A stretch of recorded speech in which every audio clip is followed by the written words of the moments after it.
Middle class వాళ్ళు చూస్తే either అలానే మిడిల్ క్లాస్ లో ఉండిపోతున్నారు, లేదా కొంతమంది మాత్రం అబౌవ్ మిడిల్ క్లాస్ కి రీచ్ అవుతున్నారు. Very few. Very few.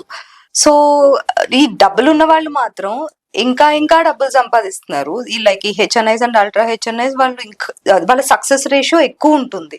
So మన వాళ్ళు అంటే వీళ్ళు చేసే మిస్టేక్ ఏమై ఉంటది అంటారు వీళ్ళు అలానే ఉండిపోవడానికి?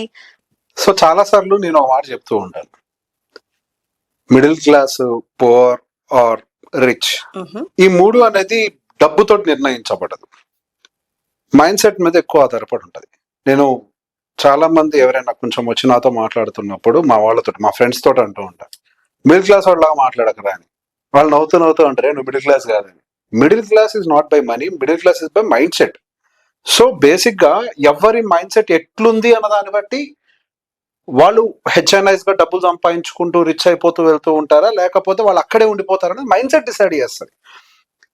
చాలా మంది స్క్రాచ్ నుంచి దేశాన్ని శాసించేంత వరకు ఎదిగారు. ఏంటి డిఫరెన్స్ ఇక్కడ? ఇప్పుడు ఛాయ్ అమ్ముకునే వాళ్ళు దేశాన్ని నడపట్లేదా? It is happening. ఎక్కడో గరాజ్ లో స్టార్ట్ చేసిన వాళ్ళు వరల్డ్స్ బిగ్గెస్ట్ ఎంపైర్ ని నిర్మించలేదా? It is happening. మరి అందరితో ఎందుకు సాధ్యం కావట్లేదు? ఎవ్రీవన్, అందరు అదే కమ్యూనిటీలో పుట్టారు, అందరు అదే ఏరియాస్ లో తిరుగుతున్నారు, మరి ఎక్కడ డిఫరెన్స్ వచ్చింది మేజర్ గా? The way they think, the way they look at the money, the way they employ their money, the way they deploy their money and get the money again back. ఎక్కడ పెడుతున్నారు, ఎట్లా తెచ్చుకుంటున్నారు మళ్ళీ వెనక్కి.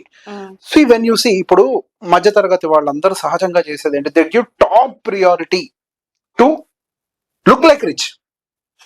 Pretend to, అంటే అట్లా pretend చేస్తారు. అని అట్లా నేను లేనిది కూడా అదే, అది నాకుంది అన్న విధంగా దాన్ని చూపించుకునే ప్రయత్నం చేస్తారు.